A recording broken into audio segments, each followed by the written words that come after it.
Salut à toi et bienvenue dans ce dernier épisode.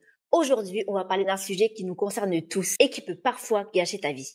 Le regard des autres. Pourquoi on a si peur d'être jugé? Pourquoi on se met autant de pression pour être accepté, validé? Et surtout, comment on fait pour s'en libérer et enfin être soi-même? Si tu as déjà hésité à dire ce que tu penses, à faire ce que tu aimes, à être toi-même par la peur du regard des autres, cet épisode est pour toi.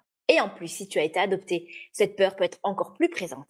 Parce que quand on a grandi avec le sentiment d'être différent, d'avoir une histoire qui sort du cadre habituel, on peut encore plus ressentir ce besoin d'être accepté, d'être comme tout le monde, de ne pas faire de vagues. Mais à quel prix?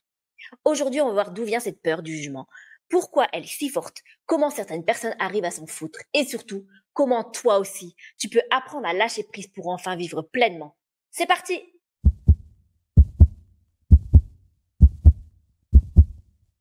Bienvenue dans Adoption, graines d'amour, le podcast qui plonge au cœur des histoires poignantes et inspirantes de ceux qui ont été touchés par l'adoption. Je suis Hélène Laloux, conférencière formatrice, coach, éducatrice spécialisée et maman de 2 adorables petites filles âgées de 6 et 12 ans.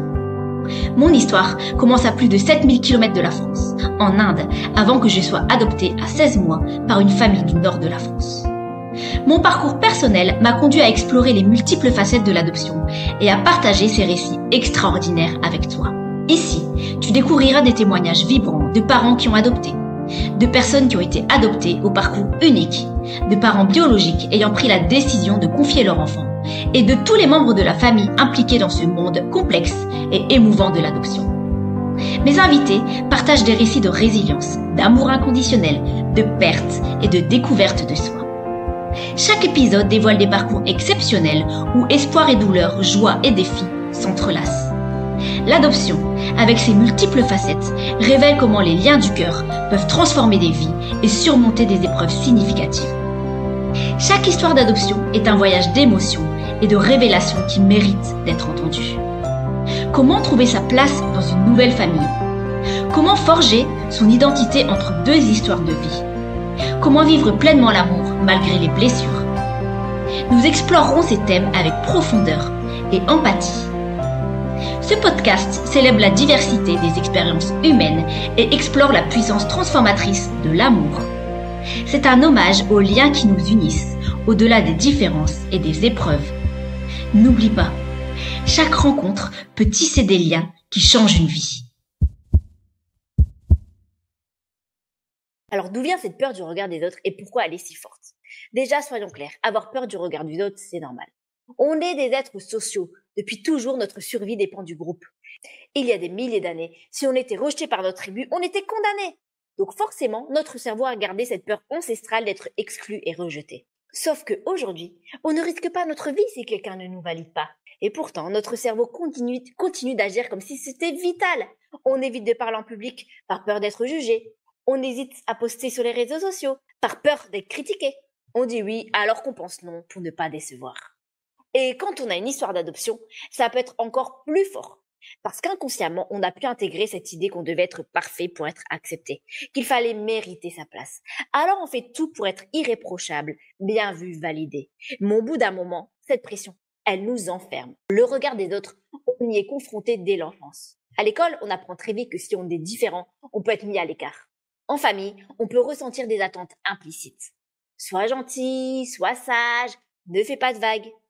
Avec les réseaux sociaux, on vit sous le poids de la comparaison permanente.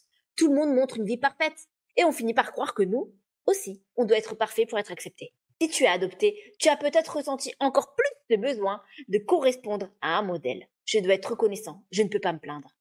Si je fais des vagues, est-ce qu'on va encore m'aimer? Si je cherche mes origines, est-ce que je vais blesser ma famille adoptive? Sans t'en rendre compte, tu peux commencer à t'effacer, à faire des choix qui ne sont vraiment pas les tiens, juste pour ne pas déranger. Mais la vérité, c'est que tu ne seras jamais pleinement heureux tant que tu vivras pour plaire aux autres. Alors comment on fait pour s'en libérer? Comment certaines personnes arrivent à s'en foutre et comment faire pareil?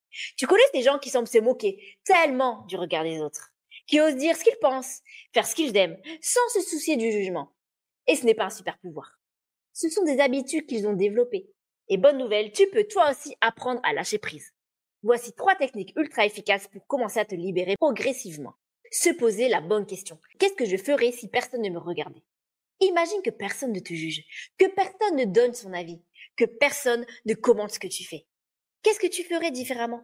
Comment tu t'habillerais? Quel métier tu choisirais? Comment tu parlerais? Si la réponse est différente de ce que tu fais aujourd'hui, c'est que tu es en train de vivre pour les autres et pas pour toi. Alors demande-toi, est-ce que je veux continuer à vivre pour plaire ou est-ce que je veux être moi-même? Accepte que quoi que tu fasses, il y aura toujours des gens qui jugent. C'est impossible de plaire à tout le monde. Impossible. Si tu es trop discret, on dira que tu manques de personnalité. Si tu es trop extraverti, on dira que tu prends trop de place. Si tu réussis, on dira que tu as eu de la chance. Si tu échoues, on dira que tu n'es pas assez bon. Alors autant faire ce qui te rend heureux. Le problème, c'est que tu les laisses t'empêcher d'être toi. Ose être imparfait et assumer qui tu es. Le regard des autres t'enferme parce que tu veux être irréprochable. Mais la vraie liberté, c'est d'accepter d'être imparfait. Dire ce que tu penses, même si tout le monde n'est pas d'accord. Faire des choix qui te ressemblent, même si ça ne plaît pas à tout le monde. Assumer ton histoire, tes origines, tes doutes et ne plus chercher à être quelqu'un d'autre. Être adopté, c'est parfois porter un regard extérieur sur toi-même. Te demander si tu es là où tu dois être, si tu fais ce qu'on attend de toi, si tu corresponds au modèle parfait. Mais la vérité, c'est que ta seule mission, c'est d'être toi. Pas ce qu'on attend que tu sois. Pas une version aseptisée de toi-même. Juste toi. Tu ne peux pas plaire à tout le monde. Et c'est tant mieux. Si tu dois retenir une chose de cet épisode, c'est ça. Le regard des autres est une prison. Mais c'est une prison dont la porte est ouverte. Tu peux sortir à tout moment. Tu peux décider d'arrêter de vivre pour plaire. Parce qu'au final, les gens oublieront ce qu'ils ont pensé de toi. Mais toi, tu devras vivre toute ta vie avec les choix que tu as fait pour eux. Alors, autant vivre pour toi. Merci d'avoir écouté cet épisode d'Adoption Graines d'amour. Si ce podcast t'inspire et que tu veux qu'il touche encore plus de personnes, tu peux m'aider en t'abonnant pour ne manquer aucun épisode. Laisse aussi 5 étoiles et un petit commentaire sur la plateforme d'écoute. Chaque note booste la visibilité du podcast et permet de faire entendre ces histoires au plus grand nombre. Et si cet épisode t'a marqué, partage-le autour de toi, avec ta famille, tes amis ou sur les réseaux sociaux. Qui sait, il pourrait changer une vie. Merci d'être là et de faire partie de cette belle aventure. À très vite pour un nouvel épisode plein d'émotions et d'humanité.